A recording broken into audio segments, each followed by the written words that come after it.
Baik, saudara, sebelum kita memuji Tuhan dan menyembah Dia pada pagi hari ini, mari kita mengambil waktu, saudara bisa keluar dari tempat saudara dan saudara bisa menyapa orang-orang di sekitar saudara. Katakan selamat hari Minggu, Tuhan Yesus memberkati.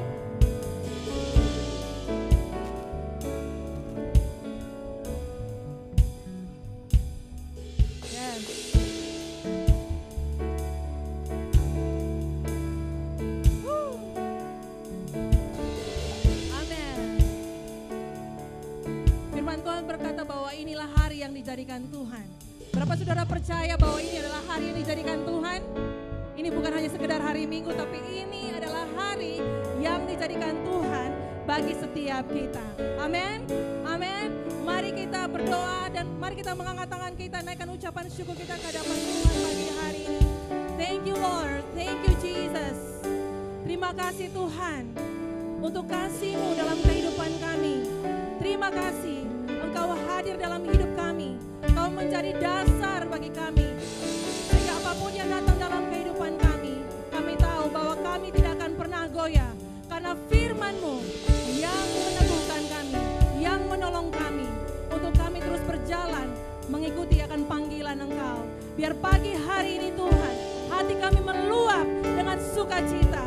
Biar hati kami siap memuji Engkau pada pagi hari ini. Karena Engkau layak untuk ditinggikan, Engkau layak dipuji. Haleluya, haleluya. Mari kita berikan kemuliaan bagi Tuhan kita. Thank you Lord, thank you Jesus.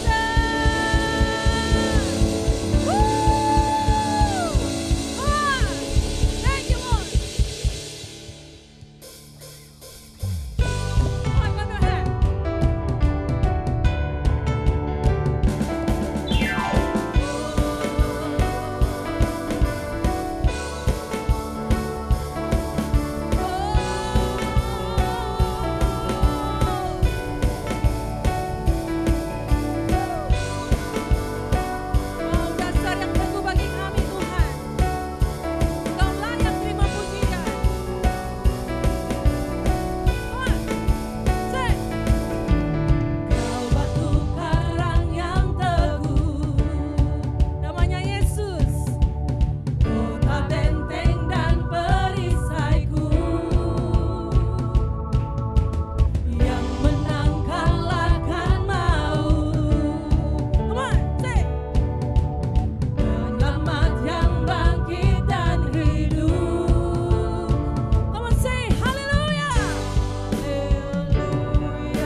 worship you Lord God.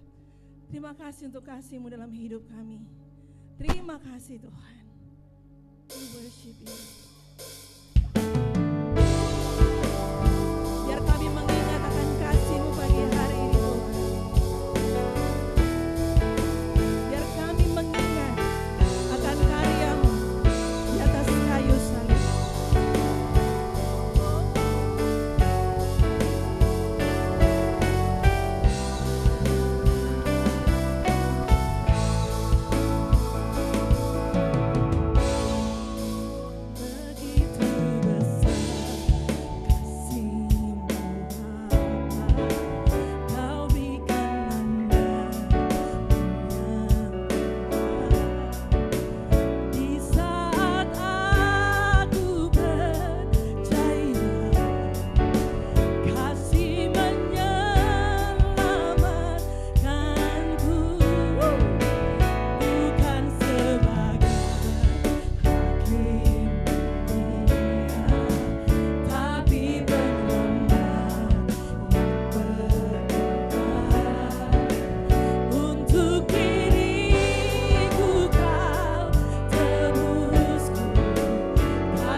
kami menyadari kami ada hari ini hanya oleh karena anugerah-Mu dalam hidup kami.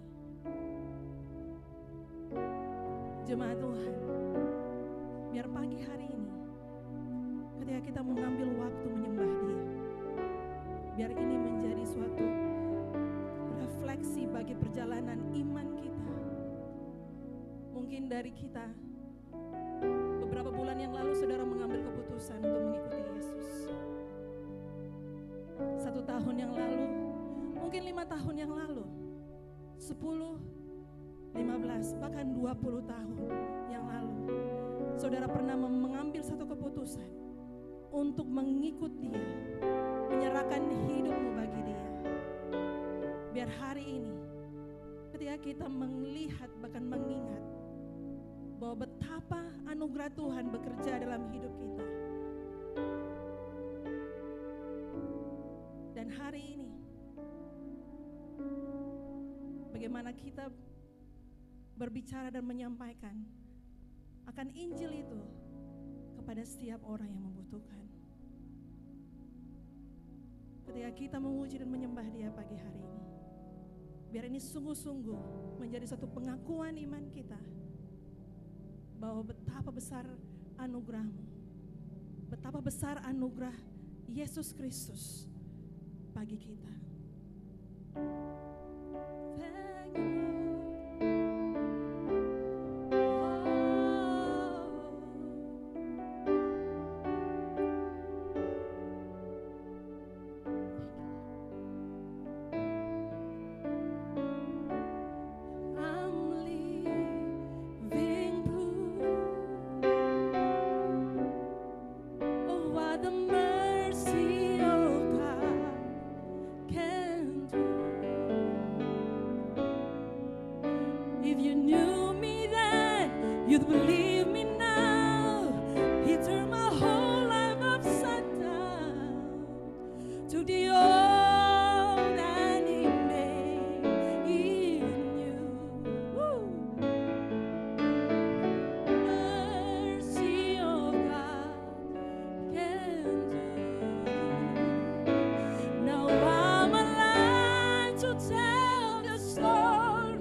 mercy and the power of His blood. I'm so glad that my freedom wasn't based on what I've done, but His goodness and mercy and the power of the blood. Oh, yes. Was the cross meant for me that my sin? Bukan saudara yang memikul salib itu, tetapi Yesus sendiri.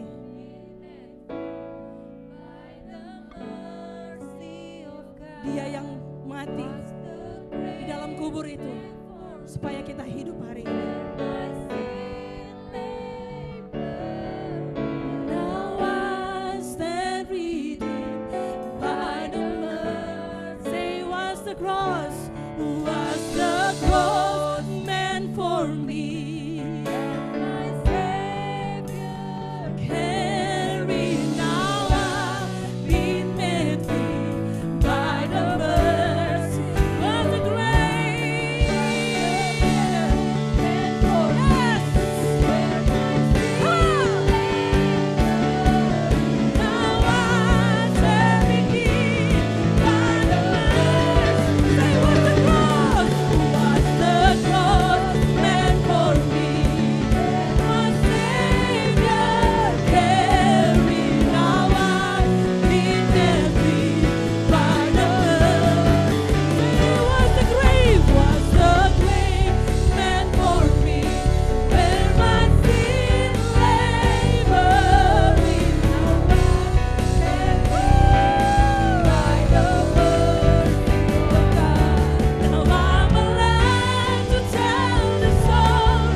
Benar Tuhan, kami ada pagi hari ini untuk merayakan kebaikan Engkau Tuhan.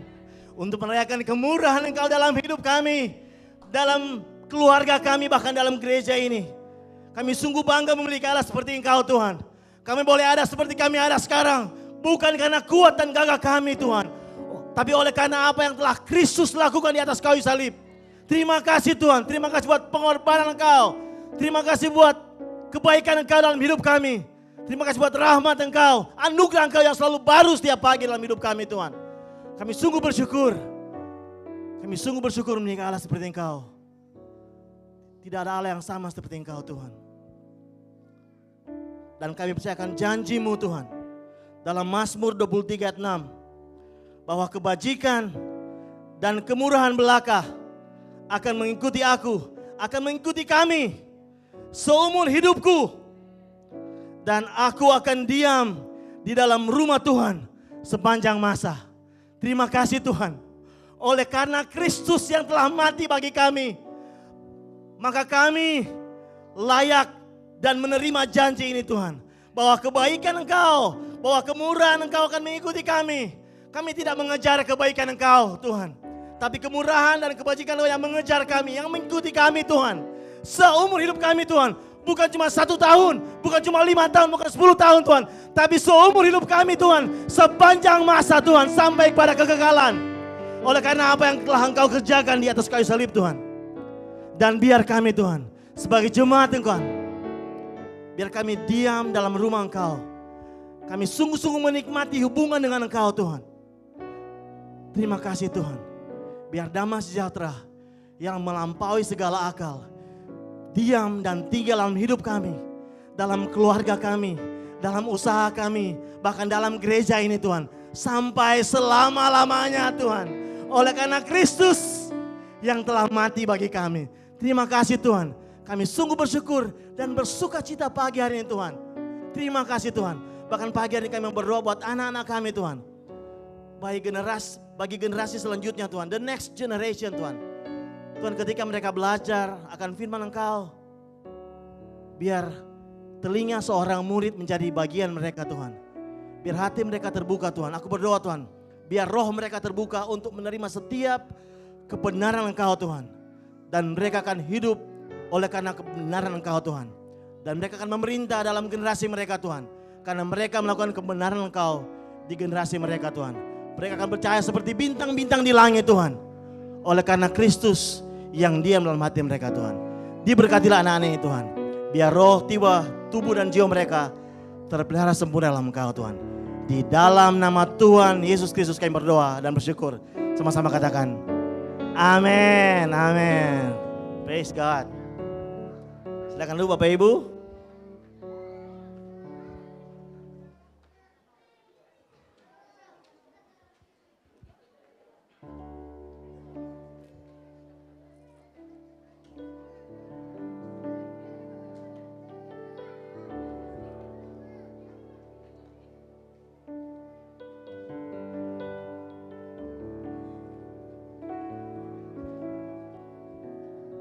Wow.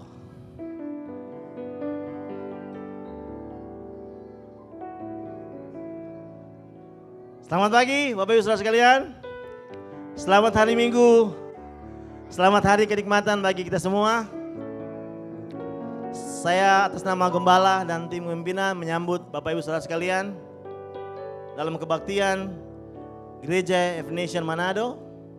Saudara bukan orang asing tempat ini, tapi saudara keluarga, amin. Saya Berca Mantiri, volunteer dan bagian dari tim kepemimpinan Gereja F Nation Manado. Dan sebagai bagian dari keluarga rohani F Nation di seluruh dunia, kita ada untuk menghormati Allah dengan mendirikan gereja dan pelayanan kampus yang berpusat kepada Kristus, diberdayakan oleh Roh Kudus dan bertanggung jawab secara sosial di setiap bangsa. Dan sebagai bagian dari Every Nation, kita hidup dalam 5 nilai inti kita saudara. Yang pertama adalah the Lordship of Jesus Christ, ketuhanan Yesus Kristus. Yang kedua adalah penginjilan. Yang ketiga adalah pemuritan. Kita hidup dalam budaya pemuritan. Kita dimuridkan dan menjadikan murid. Dan yang keempat adalah leadership, kepemimpinan. Kita ada untuk menjadi pemimpin. Sama seperti firman Tuhan berkata, kita adalah kepala dan bukan ekor, amin. Dan yang terakhir, kita adalah keluarga. We are family. Kita tidak hanya sekedar orang yang datang berkumpul hari Minggu, tapi sepanjang minggu kita adalah keluarga, amin. Kita bisa berbagi suka duka bersama, amin. Karena begitulah keluarga. Dan kalau tadi kita telah sama-sama meninggikan dan memuji Tuhan, saat ini mari kita memuji Tuhan dan menyembah Tuhan lewat persembahan kita di hadapan Tuhan. Lewat persembahan syukur dan perpuluhan saudara. Dan sebelum saudara memberi di rumah Tuhan, ada ayat firman Tuhan yang ingin saya bacakan bagi kita semua. Di Mazmur 54 ayat 8, demikian firman Tuhan. Dengan rela hati aku akan mempersembahkan korban kepadamu. Bersyukur sebab namamu baik ya Tuhan. Kita memberi di rumah Tuhan karena kita tahu bahwa Tuhan itu baik, amin.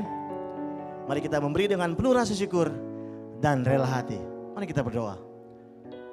Bapa kami yang surga, kami bersyukur Tuhan buat berkat Engkau, buat penyertaan Engkau sepanjang minggu ini Tuhan. Sehingga kami boleh bersama-sama sebagai keluarga rohani, kami bisa boleh meninggikan dan menyembah Engkau Tuhan. Saat ini Tuhan, kami memberi di rumah Engkau karena kami tahu Engkau Allah yang baik, Engkau Allah yang setia, Engkau Allah yang tidak pernah meninggalkan kami.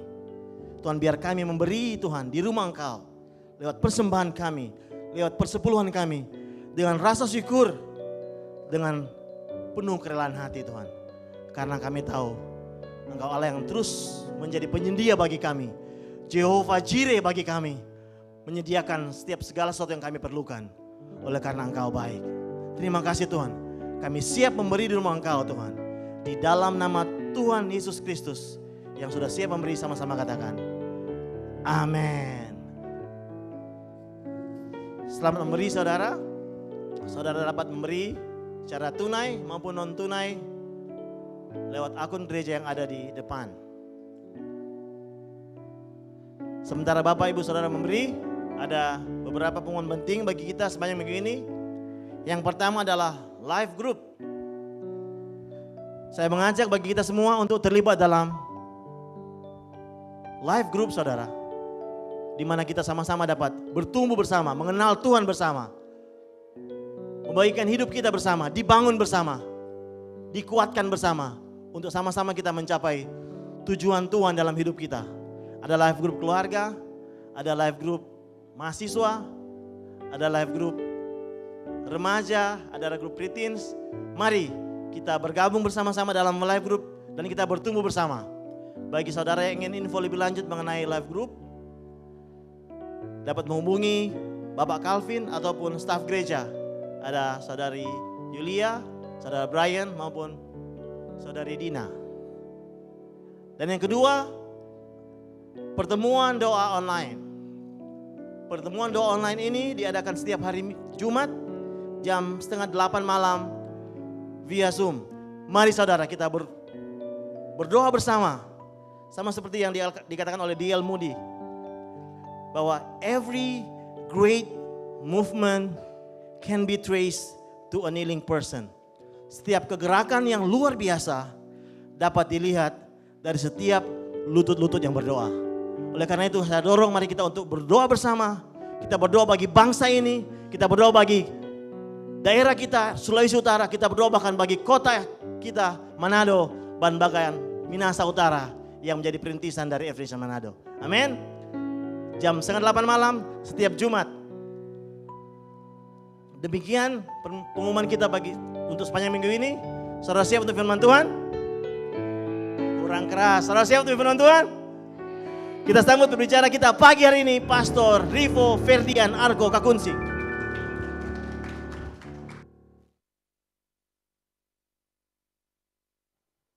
Thank you, terima kasih Coach Berce. Selamat pagi Bapak Ibu Saudara sekalian. Amen. Selamat hari Minggu. Senang bisa melihat saudara beribadah bersama-sama dengan kita, keluarga Gereja Every Nation Manado. Saya menyambut setiap saudara pagi hari ini. Kita bersuka cita dan kita percaya ada sesuatu yang luar biasa Tuhan akan kerjakan di tengah-tengah kita. Amin. Saya mengucap syukur dan berterima kasih juga kepada Gembala, Pastor Leopold, dan seluruh tim kepimpinan untuk kepercayaan dan bahkan serta dukungan yang diberikan untuk saya bisa berkhotbah bagi kita semua pagi hari ini. Bapak Ibu Saudara, hari ini saya akan melanjutkan bagian seri khotbah yang kita lakukan bulan ini yang sudah dimulai oleh Pastor Leopold minggu lalu, yaitu mengenai love different, kasih yang berbeda. Di mana minggu lalu Pastor Leopold telah memulai dengan satu pesan yang luar biasa mengenai bagaimana kita belajar untuk mengasihi Tuhan dan bahkan mengasihi sama kita. Saya percaya Bapak Ibu Saudara sekalian melalui seri khotbah ini kita akan ditolong, kita akan bersama-sama belajar, memahami, mengerti dan bagaimana kita mengalami, kita betul-betul mendapatkan pengalaman akan kasih Allah yang berbeda ini, kasih yang begitu jauh berbeda dan kasih yang tidak dapat dibandingkan dengan kasih manapun di dunia ini. Dan saudara, topik saya pagi hari ini yang diberikan pada saya hari ini adalah mengenai love at the first sight. Okay? Mengenai cinta pada pandangan pertama. Baik, mari kita buka teks Alkitab kita hari ini, Hakim-Hakim pasal 14, ayat 1 hingga ayat yang keempat. Bapak Ibu Saudara sekalian. Kalau saudara membawa Alkitab, mari buka di dalam Hakim-Hakim pasal 14, ayat 1 hingga ayat yang keempat. Dan bila saudara sudah mendapatkannya, mari kita bangkit berdiri bersama-sama untuk membacanya. Oke. Sudah siap? Amin. Mari kita membacanya bersama-sama dari Alkitab kita. Hakim-Hakim 14 ayat 1 hingga ayat yang keempat. Simson pergi ke Timna dan di situ ia melihat seorang gadis Filistin. Ia pulang dan memberitahukan kepada ayahnya dan ibunya, di Timna aku melihat seorang gadis Filistin. Tolong, ambillah dia menjadi istriku. Tetapi ayahnya dan ibunya berkata kepadanya, tidak adakah di antara anak-anak perempuan sanak saudaramu atau di antara seluruh bangsa kita seorang perempuan, sehingga engkau pergi mengambil istri dari orang Filistin, orang-orang yang tidak bersunat itu. Tetapi jawab Simson kepada ayahnya, ambillah dia bagiku, sebab dia kusukai. Tetapi ayahnya dan ibunya tidak tahu bahwa hal itu daripada Tuhan asalnya, sebab memang Simson harus mencari gara-gara terhadap orang Filistin. Karena pada masa itu, orang Filistin menguasai orang Israel. Mari kita berdoa bersama-sama. Bapa di sorga, kami berterima kasih untuk kesempatan kami bisa beribadah, memuliakan Engkau di tempat ini bersama-sama. Dan ketika kami membaca dari firman-Mu pada pagi hari ini, kami berdoa sebagai satu jemaat, satu gereja, umat-Mu yang datang kepada Engkau. Kami meminta agar Roh Kudus Engkau berbicara dan menerangkan kepada kami setiap maksud kehendak Tuhan dari apa yang tertulis yang kami baca ini. Tolonglah kami ya Allah, untuk kami mengenal pribadi Tuhan, bagaimana Engkau begitu mengasihi kami, dan biar firman-Mu pagi hari ini itu hidup dan bekerja dalam kehidupan kami, dan bahkan mengubahkan kami, dan bahkan oleh Roh Kudus Engkau sendiri memberi kami kekuatan untuk hidup melakukan firman-Mu. Di dalam nama Tuhan Yesus kami mengucap syukur dan berdoa bersama-sama. Amin. Silakan duduk Bapak Ibu Saudara sekalian. Saudara, dalam pandangan orang Kristen kebanyakan kita familiar dan kita mengenal mengenai siapa Simson. Bagi saya di dalam ketika saya bertumbuh dewasa, ketika saya masih kecil, dan mungkin sebagian besar juga dari kita percaya bahwa cerita Simson ini adalah bisa menjadi salah satu yang paling kita sukai, betul? Karena bagi saya ketika saya kecil ada kejadian-kejadian mengagumkan yang dialami Simson dan itu dekat sekali dengan ketika kita masih kanak-kanak. Tindakan-tindakan, kejadian-kejadian yang dialami Simson itu juga relate dengan apa yang kita lihat dalam komik-komik atau film-film kartun mengenai action dengan tema superhero yang kita alami dulu waktu kecil. Nah, Simson ini menjadi salah satu superhero Alkitab yang paling membekas dan paling diingat oleh anak-anak. Tapi juga Bapak Ibu Saudara, bagi orang-orang dewasa, bagi kebanyakan dari kita, walaupun dewasa tapi dewasa muda, betul? Masih muda semua. Kisah Simson ini Saudara, ini menjadi pengingat akan bagaimana kita serius untuk tidak bermain-main dengan dosa.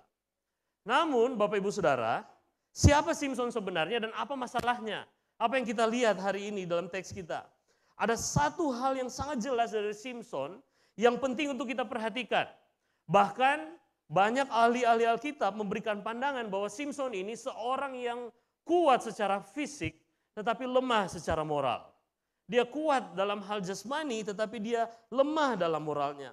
Lalu kemudian saudara, dari seluruh kisah Simson yang tercatat di Alkitab, ada 4 pasal di dalam Hakim-Hakim menceritakan tentang Simson. Apa yang bisa kita pelajari dari teks ini secara khusus? Dan kalau kita lihat bahkan pasal 14 ini ketika Simson ada di Timna dan kemudian ketika dia mau kawin dengan seorang gadis Filistin, bagaimana teks ini mengajar kita tentang kasih Allah? Bagaimana teks ini mengajar kita tentang kasih yang sesungguhnya, tentang kasih yang berbeda itu, Bapak Ibu Saudara sekalian. Nah, saudara-saudara, saya membagi khotbah ini menjadi 3 bagian besar yang semuanya berhubungan dengan apa yang kita katakan dalam topik kita pagi hari ini. Pandangan pertama.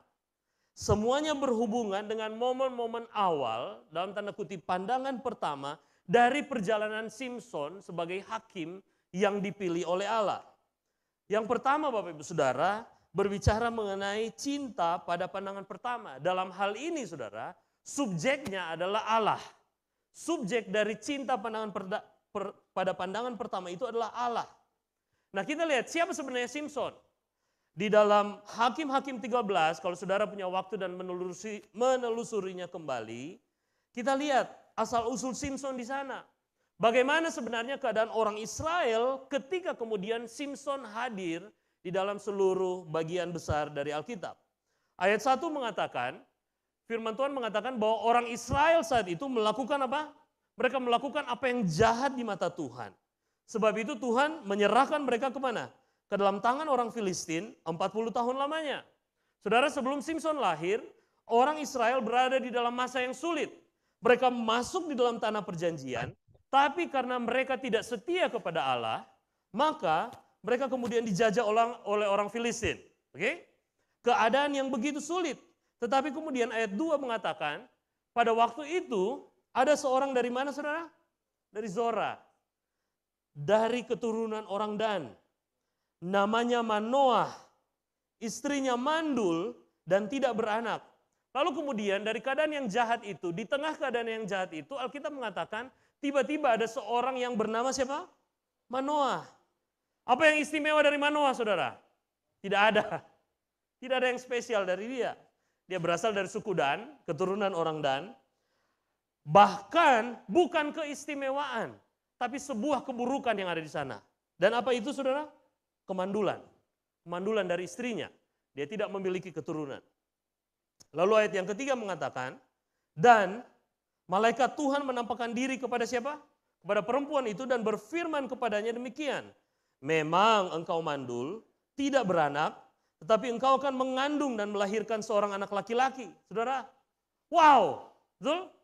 Dalam situasi yang begitu sulit, dalam situasi mereka terjajah oleh orang Filistin, dalam situasi di mana tidak ada orang yang mencari Tuhan, orang Israel berbuat apa yang jahat di mata Tuhan, Tuhan kemudian tiba-tiba datang dan berbicara kepada istri Manoah.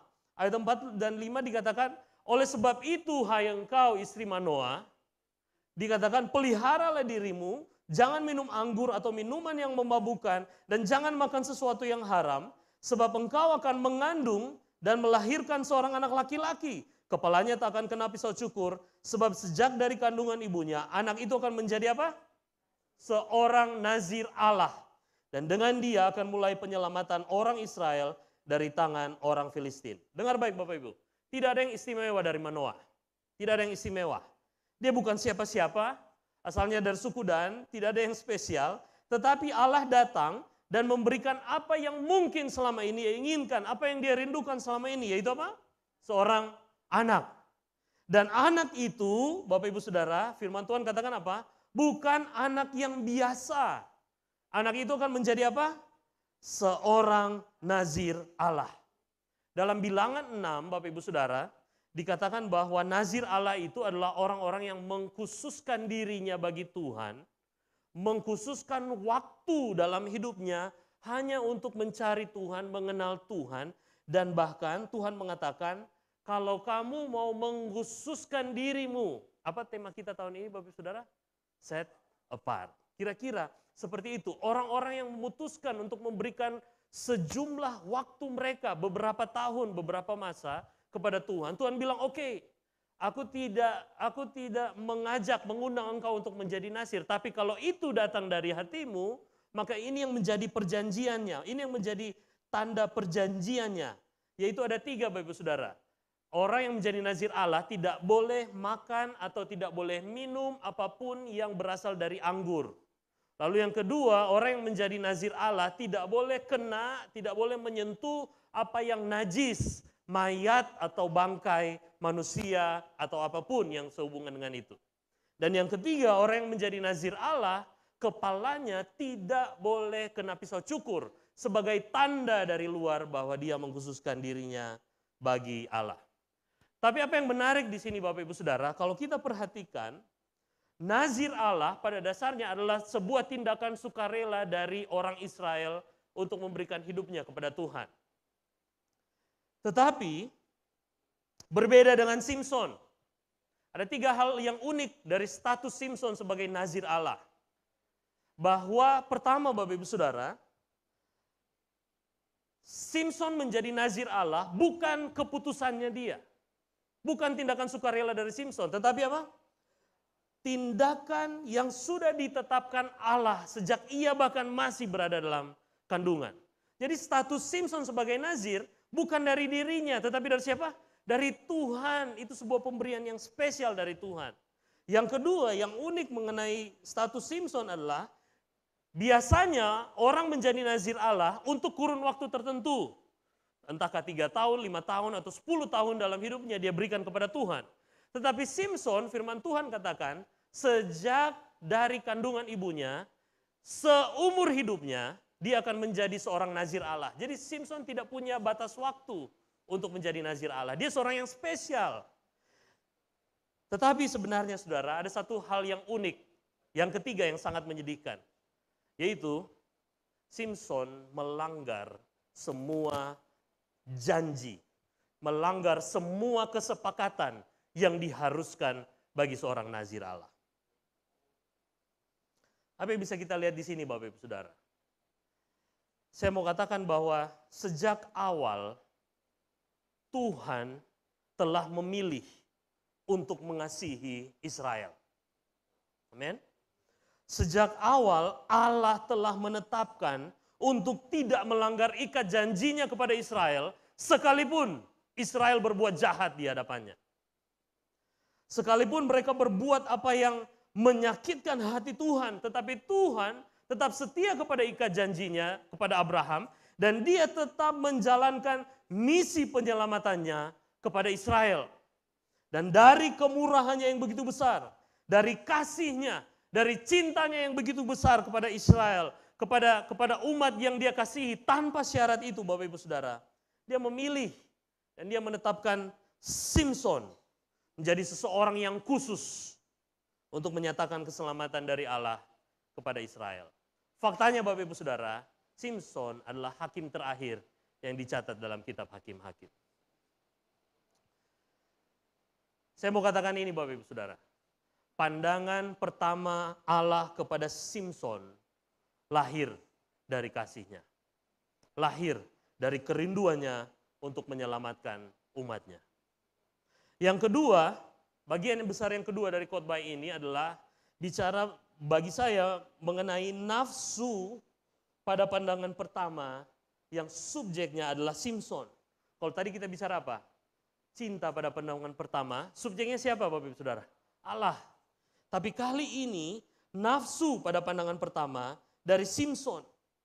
Sayangnya Bapak Ibu Saudara, dari semua keistimewaan yang tadi kita lihat di Hakim-Hakim pasal 13, semua bicara mengenai sebelum Simson lahir. Tetapi detik di mana Alkitab mencatat, dan inilah Simson ketika dia kemudian setelah dia bertumbuh dan dia menjadi dewasa, dan harusnya dia memenuhi tugas sebagai seorang nazir Allah, apa yang kita lihat di sana? Ini harusnya menjadi momen yang ditunggu-tunggu untuk seorang superhero beraksi. Betul? Seorang nazir Allah beraksi, tetapi Bapak Ibu Saudara, apa yang kita lihat adalah terbalik 180 derajat. Ayat 1 dari pasal 14 mengatakan apa? Simson pergi kemana Bapak Ibu Saudara? Dia pergi ke Timna, dan di situ ia melihat seorang gadis Filistin.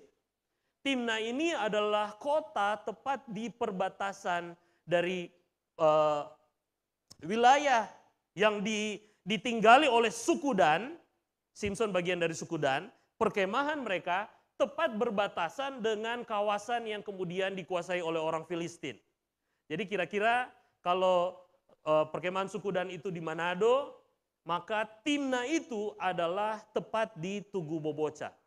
Betul?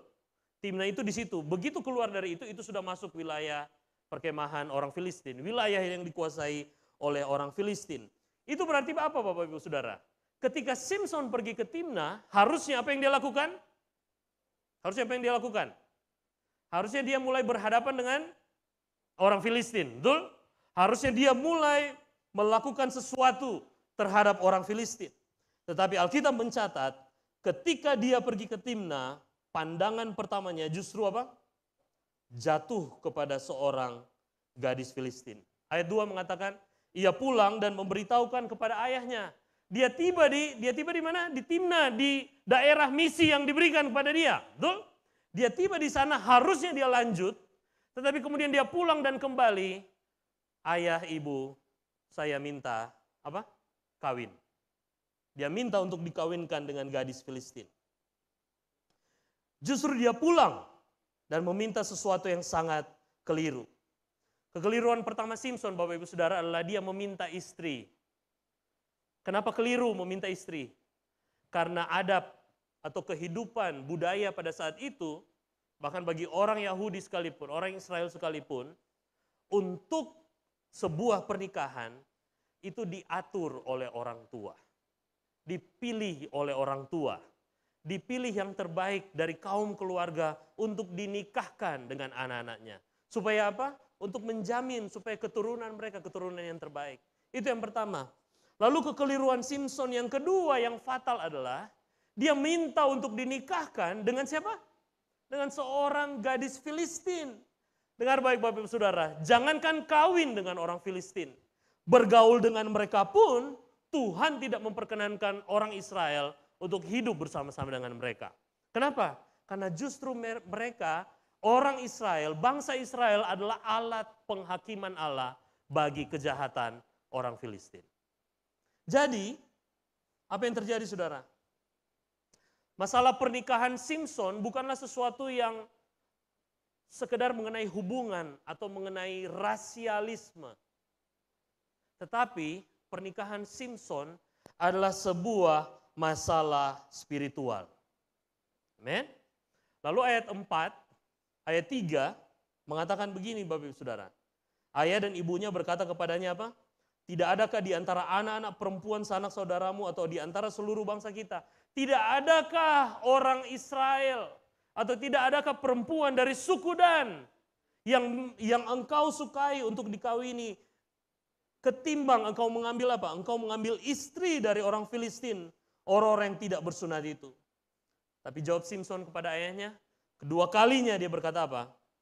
Ambillah dia bagiku sebab dia kusukai. Saudara, Simson memaksa kedua orang tuanya untuk mengikuti kemauannya. Walaupun orang tuanya tahu dengan jelas bahwa ini adalah sesuatu yang keliru. Namun pada akhirnya Bapak Ibu Saudara, mereka berkompromi dengan Simson. Saya mau katakan ini Bapak Ibu Saudara, cinta Allah sejak pandangan pertama pada Simson ditanggapi dengan hawa nafsu Simson sejak pandangan pertama kepada perempuan Filistin itu. Betul? Yang ketiga, ada konflik sejak pandangan pertama. Ada konflik sejak momen pertama di mana Simson harusnya mulai menjalankan misinya. Sejenak saya ingin mengajak kita untuk memperhatikan akhir dari apa yang kita baca. Tadi kita hanya membaca ayat 1 sampai 4, tapi saya mau merangkumnya secara cepat bagi setiap saudara supaya saudara tahu bagaimana akhir dari semua ini. Pertama dikatakan di ayat 5 dan 6, yang terjadi adalah kemudian Simson dan ayahnya pergi ke Timna untuk melamar gadis Filistin itu. Dan ketika mereka sampai di kebun-kebun anggur di Timna, Alkitab mengatakan datanglah seekor singa muda mengaum kepada Simson, dan kemudian Simson oleh roh Tuhan dia mencabik-cabik singa muda itu sebagaimana dikatakan seperti orang mencabik kambing tanpa ada apa-apa di tangannya. Detik itu Bapak Ibu Saudara, Simson baru tahu bahwa apa? Bahwa tindakan Allah untuk membuat dia menjadi nazir adalah melalui apa? Sebuah kekuatan yang luar biasa hebatnya. Simson tahu enggak selama ini dia akan seperti apa? Dia enggak tahu. Detik itu baru dia tahu, oh begini caranya Tuhan bekerja melalui saya. Melalui apa? Keperkasaannya. Lalu kemudian hal itu tidak diketahui oleh orang tua Simson. Lalu kemudian di ayat 7 dan 9, Simson melamar gadis Filistin itu. Dan kemudian beberapa waktu kemudian dia kawin dengan perempuan itu Bapak Ibu Saudara. Simson melanggar ikat janji sebagai orang Israel. Dia melanggar ikat janji sebagai orang Israel untuk kawin dengan orang Filistin. Dan kemudian dalam perjalanannya untuk pergi kawin, dia menemukan apa saudara? Dia menemukan bangkai dari singa yang tadi dia bantai. Bangkai dari singa yang beberapa waktu lalu dia bantai. Ketika menjadi bangkai ada apa di sana? Ada madu. Dan kemudian Simson mengambil madu dari bangkai itu, dia pulang kepada orang tuanya dan dia membawa madu itu kepada orang tuanya. Dia melanggar apa saudara? Dia melanggar tanda ikat janji sebagai nazir. Tidak boleh menyentuh mayat atau tidak boleh menyentuh bangkai. Lalu ayat 10 hingga 18, terjadilah pernikahan Simson dengan gadis Filistin itu. Dia mengadakan perjamuan kawin. Dan kemudian apa yang terjadi di sana? Ketika mereka mengadakan perjamuan kawin, Simson melanggar ikat janji sebagai seorang nazir Allah. Tidak boleh bersentuhan dengan makanan atau minuman yang terbuat dari anggur.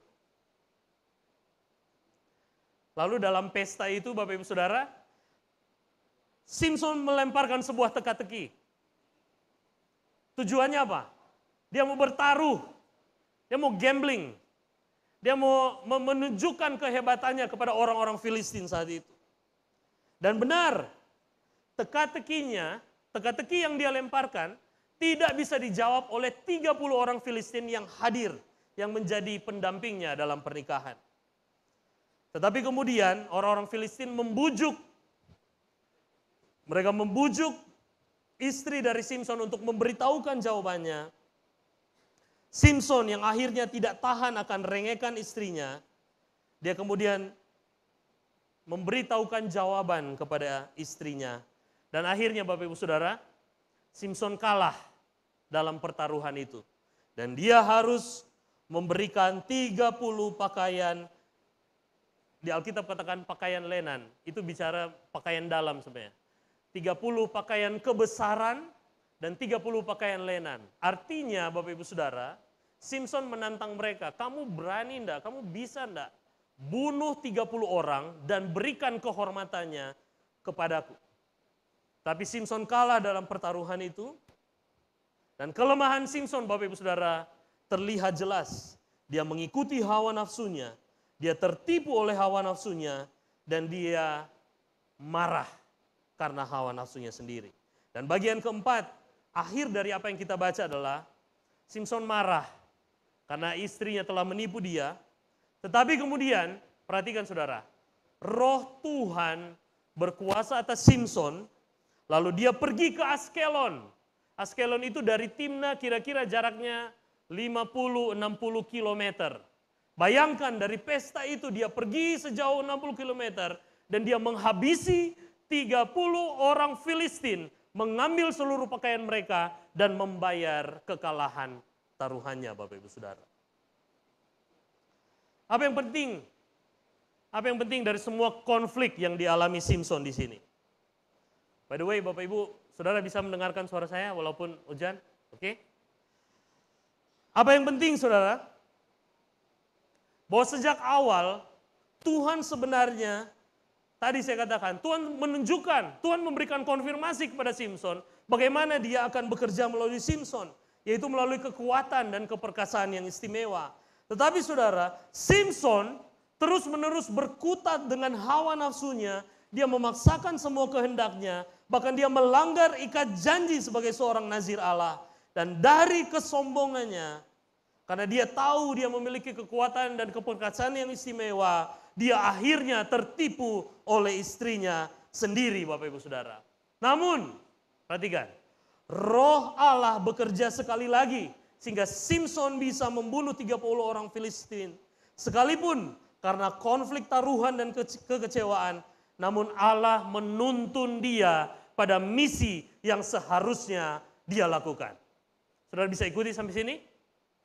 Ini yang saya mau sampaikan Bapak Ibu Saudara. Ini kesimpulan singkat dari semua kejadian di pasal 14 ini. Sejak awal Allah telah memilih untuk mengasihi Israel. Allah telah memilih untuk mengasihi umatnya. Allah telah memilih untuk mengasihi Simson dan menjadikan dia alat penyelamatan bagi Israel.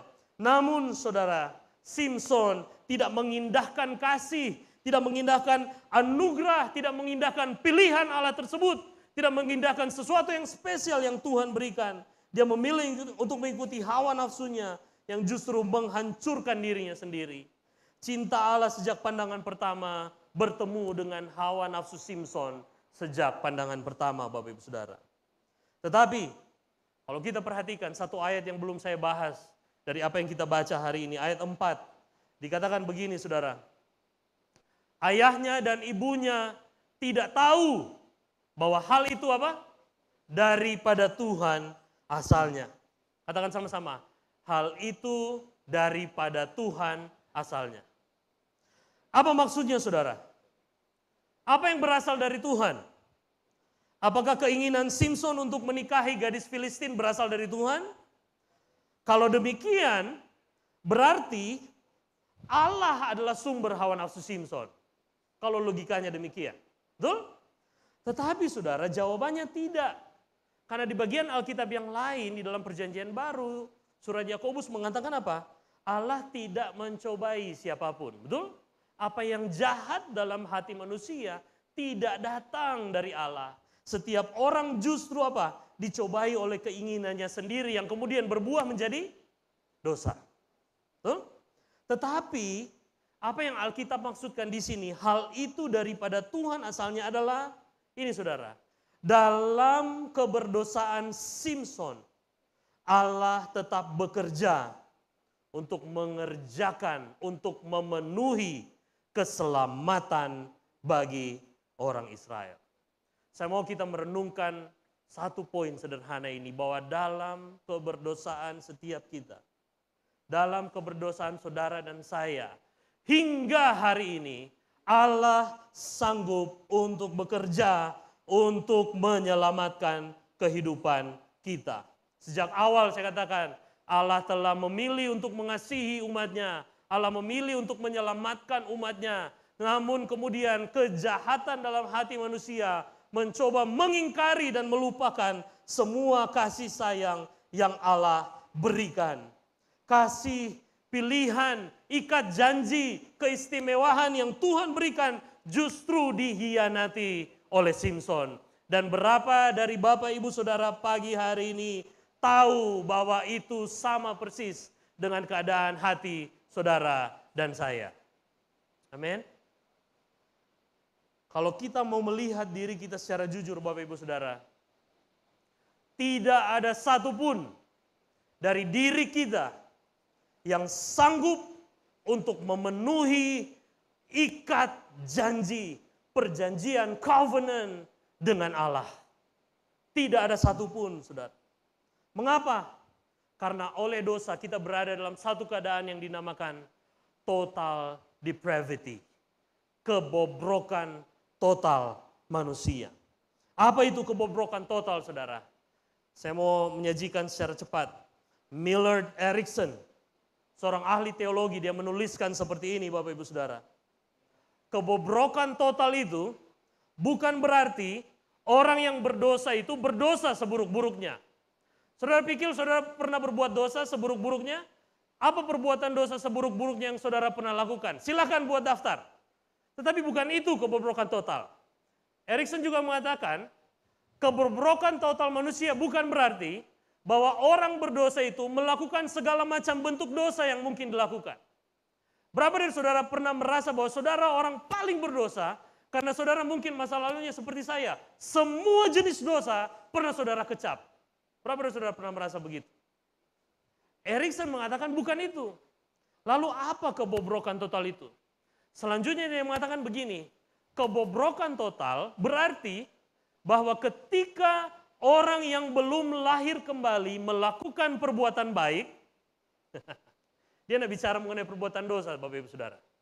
Ketika orang yang belum lahir kembali melakukan perbuatan baik, hal itu selalu mengandung unsur motivasi yang tidak patut. Jadi Erickson bilang, sejahat-jahatnya kita, seberapa banyaknya perbuatan jahat yang pernah saudara lakukan, bahkan yang belum saudara lakukan, apapun yang kita buat, sekalipun itu perbuatan baik, itu selalu bercampur dengan motivasi yang keliru. Sejumlah aspek kesombongan, kepentingan diri yang berdosa atau penyembaran berhala selalu Bapak Ibu Saudara, kalau kita mau jujur dengan diri kita, selalu tercampur dalam motivasi kita. Maka genaplah firman Tuhan yang berkata apa? Segala kesalehan kami adalah seperti apa? seperti kain kotor di hadapan Tuhan. Dan pada akhirnya Erikson menyimpulkan, kebobrokan total manusia berarti Bapak Ibu Saudara, orang berdosa sepenuhnya tidak sanggup, tidak mampu untuk membebaskan dirinya dari keadaan yang berdosa tersebut. Bukan sejahat-jahatnya apa yang pernah kita lakukan. Bukan sejahat-jahatnya apa yang pernah kita pikirkan. Bukan juga mengenai bahkan perbuatan baik sekalipun yang memiliki motivasi yang keliru yang pernah kita lakukan. Tetapi kita tidak sanggup untuk membebaskan diri kita dari dosa. Lalu Bapak Ibu Saudara, pertanyaannya adalah begini. Kalau kita tidak bisa membebaskan diri kita dari dosa, dan memang kita tidak bisa memenuhi ikat janji dengan Allah, kita justru seperti Simpson, Bapak Ibu Saudara, kita justru melanggar semua ikat janji tersebut. Pertanyaannya adalah, apa solusinya Bapak Ibu Saudara? Apa solusinya? Mari kita mundur agak jauh ke belakang kepada apa yang terjadi ketika Allah mengulangi perjanjiannya dengan Abraham. Dalam Kejadian 15 dikatakan, saudara, ketika Abraham ragu, dia ragu tentang apakah Tuhan benar-benar mau menjadikan dia menjadi orang yang diberkati. Dia memiliki anak, keturunan, dia memiliki negeri, dan bahkan seluruh bangsa akan diberkati melalui hidupnya. Abraham menjadi ragu Bapak Ibu Saudara kepada Tuhan. Dan kemudian Tuhan melakukan perjanjian seperti ini. Allah meminta Abraham untuk menyembelih seekor lembu betina, kambing betina, domba jantan, burung tekukur, dan burung merpati. Lalu semua hewan tersebut masing-masing dipotong menjadi dua, dibelah menjadi dua, dan darahnya dibiarkan mengucur di tengah. Kenapa demikian? Karena ini adalah bentuk perjanjian yang terjadi di masa itu. Ketika orang-orang akan berikat janji, bagi kita hari ini, ketika kita membuat perjanjian, maka yang kita perlukan adalah apa? Surat perjanjian. Betul? Ditandatangani di atas meterai, atau bahkan mungkin dibuat dengan lebih sahih di depan siapa? Di depan notaris. Tetapi ikat janji pada masa itu lebih serius nilainya Bapak Ibu Saudara, karena perjanjian antara kedua pihak dibuat begitu serius dengan taruhan, bukan taruhan, dengan sesuatu yang begitu bernilai yang dijadikan nilai dari kedua perjanjian itu. Kenapa ada darah? Ketika orang berjanji pada masa itu, mereka dua pihak yang berjanji harusnya bergandengan tangan bersama-sama dan kemudian berjalan bersama-sama. Dan ketika mereka berbuat perjanjian, mereka bergandengan tangan dan mereka berjalan di atas darah itu, kaki mereka dipenuhi dengan darah, dan mereka mengatakan, jika satu hari nanti ada yang melanggar kesepakatan ini, maka nasibnya akan sama persis dengan semua binatang-binatang ini. Kamu akan menanggung hukuman yang begitu serius dengan nyawamu sendiri ketika engkau melanggar perjanjian itu, Bapak Ibu Saudara. Tapi ada yang spesial di sini. Ketika Tuhan membuat perjanjian dengan Abraham, yang terjadi sesuatu yang begitu berbeda. Alkitab mencatat, setelah Abraham menyiapkan semua persembahan itu, dia lelah karena dia harus menyembelih dan mempersiapkan mezbah dan kemudian hewan yang telah disembelih itu. Kita mencatat Abraham tertidur. Ketika Abraham tertidur, Tuhan berjalan melalui genangan darah itu, seorang diri. Dalam api kemuliaan dan dalam asap, dalam awan kemuliaannya dia berjalan melalui genangan darah itu. Seperti dia mau mengatakan begini, aku membuat ikat janji dengan engkau. Dan engkau sendiri tidak perlu menanggung konsekuensi dari kegagalan ikat janji bila satu hari nanti engkau gagal. Itu yang Tuhan katakan. Itu yang Tuhan lakukan. Dia melalui genangan darah itu. Dia melalui itu dengan dirinya sendiri. Abraham tertidur. Abraham tidak berdiri sebagai pihak yang siap untuk berikat janji. Tapi Allah membuat sumpah dengan dirinya sendiri. Bahwa satu kali kelak aku tidak akan mengkhianati ikat janjiku kepada engkau. Tetapi ketika engkau mengkhianati ikat janji ini, maka aku sendiri yang menjadi tumbalnya. Aku yang menanggung upahnya. Darahku sendiri yang akan dicurahkan untuk menebus ikat janji ini. Saudara, ketika Abraham dan keturunannya gagal, Abraham gagal, Simpson gagal, Bapak Ibu Saudara, memenuhi ikat janji. Bahkan sejak dari pertama dia melakukan misinya. Justru Allah sendiri, anak Allah datang dan menanggung semua resiko itu. Dengar baik Bapak Ibu Saudara, kegagalan kita memenuhi ikat janji dengan Allah. Kegagalan kita karena keberdosaan kita. Kegagalan kita karena tidak ada satupun yang baik dari diri kita yang layak di hadapan Tuhan. Kita gagal, sekalipun kita telah menerima sesuatu yang kita pikir kita menerima sesuatu yang spesial, sama seperti Simpson, kita gagal Bapak Ibu Saudara. Tapi kegagalan kita memenuhi ikat janji Allah telah ditanggung lunas oleh anak Allah. Amin. Ini kabar baik bagi setiap kita saudara. Di salib Yesus tergantung dan darahnya dicurahkan untuk melunasi semua kegagalan saudara.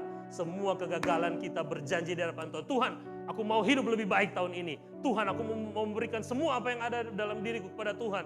Tuhan, aku mau serius dengan Engkau. Tuhan, aku mau berjalan dengan Engkau. Tuhan, aku mau menjalani kehidupan yang berbeda tahun ini. Aku mau sungguh-sungguh dengan Tuhan. Tapi oleh dosa kita gagal dan kita gagal lagi. Tapi dengar baik Bapak Saudara, Yesus telah dicurahkan darahnya supaya kita dapat menerima janji Allah. Dan kita bebas dari dosa, kita bebas dari kebobrokan total kita. Ada amin Bapak Ibu Saudara? Mari kita bangkit berdiri. Dan saya berdoa, pesan kabar baik Injil ini masuk dalam hati saudara. Bahwa dalam keberdosaan saudara, dalam keberdosaan kita, dalam kegagalan kita untuk menanggapi kasih Allah, kasih yang telah diberikan sejak awal.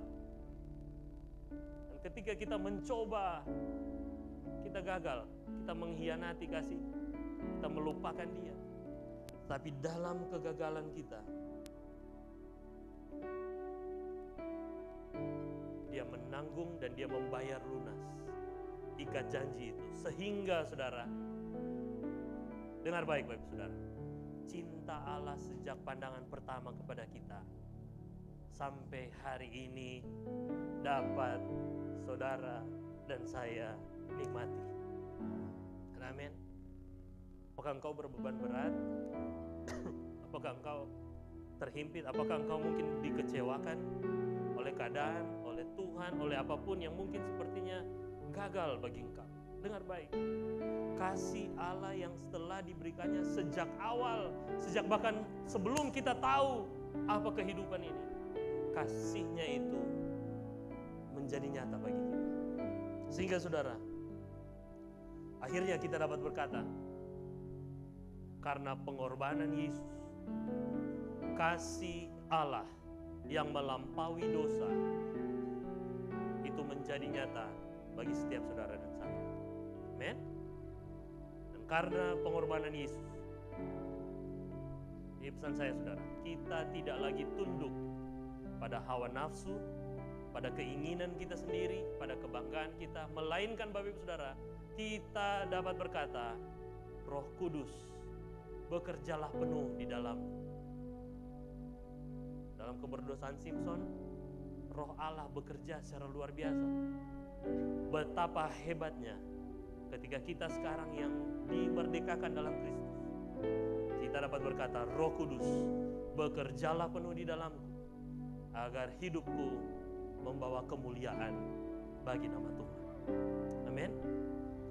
Mari kita berdoa. Bapa, terima kasih untuk firman-Mu pagi hari ini.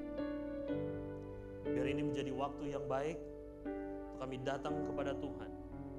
Aku berdoa bagi umat-Mu, bagi setiap mereka yang membutuhkan waktu. Mungkin hari ini menjadi hari di mana Engkau mau mengambil keputusan untuk bertobat dari semua dosa, dari semua hawa nafsu, dari semua kedagingan, dari apapun yang membuat engkau kecewa, dari apapun yang membuat engkau pada akhirnya kembali dan melihat, oh ya, saya bobrok total di hadapan Tuhan, dan engkau melihat bahwa engkau tidak berharga lagi. Tapi dengar baik, bukan hanya segala macam perbuatan daging, tapi bahkan semua apa yang baik yang bisa kami lakukan, apa yang baik yang bisa kita lakukan sekalipun, semua tercemar oleh natur dosa dalam diri kita. Dan pagi hari ini di hadapan Tuhan, bagi engkau yang bertobat, bagi engkau yang mau memberikan hidupmu kepada Tuhan, datang pada Yesus. Dan Tuhan, aku berdoa biar kasih-Mu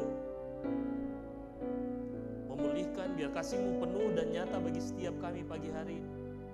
Ketika kami menyerahkan hidup kami kepada Tuhan, kami mengucap syukur dan berterima kasih oleh Kristus yang telah mencurahkan darahnya bagi kami. Kasih Allah yang telah sempurna dinyatakan bagi kami, sehingga kami tidak lagi diperbudak oleh dosa. Kami hidup sebagai orang-orang yang dipenuhi oleh kasih Allah. Dan biarlah Tuhan pagi hari ini, saat ini, biarlah Roh Kudus memimpin kami untuk kami melakukan perbuatan-perbuatan besar bagi Allah, supaya hidup kami menceritakan keselamatan dalam Kristus, menceritakan tentang kasih Kristus yang sempurna itu, kasih yang berbeda itu, yang luar biasa dalam hidup kami.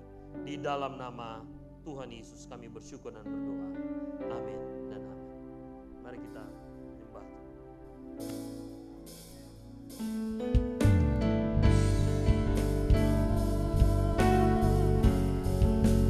Terima kasih buat kasih-Mu, Yesus.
kasih Tuhan. Engkau begitu mengasihi kami. Tetapi dalam semuanya itu, kita lebih daripada orang-orang yang menang oleh Dia yang telah mengasihi kita. Sebab aku yakin bahwa baik maut maupun hidup, baik malaikat-malaikat maupun pemerintah-pemerintah, baik yang ada sekarang maupun yang akan datang, atau kuasa-kuasa, baik yang ada di atas maupun yang ada di bawah, ataupun sesuatu makhluk lain, tidak akan dapat memisahkan kita dari kasih Allah yang ada di dalam Kristus Yesus Tuhan kita. Dan kami percaya Tuhan, bahwa tidak ada satupun yang dapat memisahkan kami dari kasih-Mu Tuhan.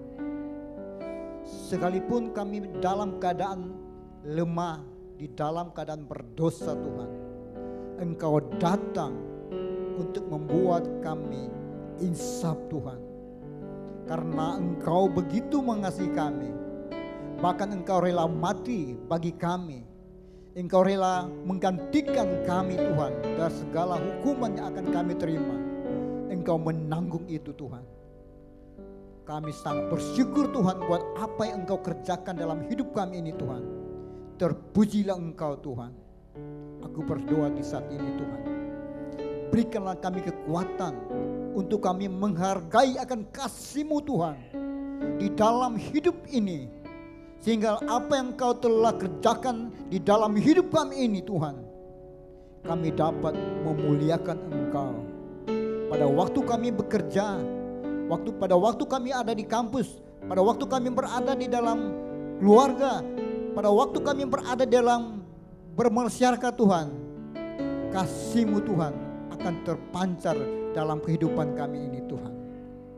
Terpujilah Engkau Tuhan, sebab Engkau Allah yang menjaga, Engkau Allah yang melindungi, dan Engkau Allah yang memberkati akan setiap pekerjaan kami, dan Engkau membuat itu berhasil Tuhan.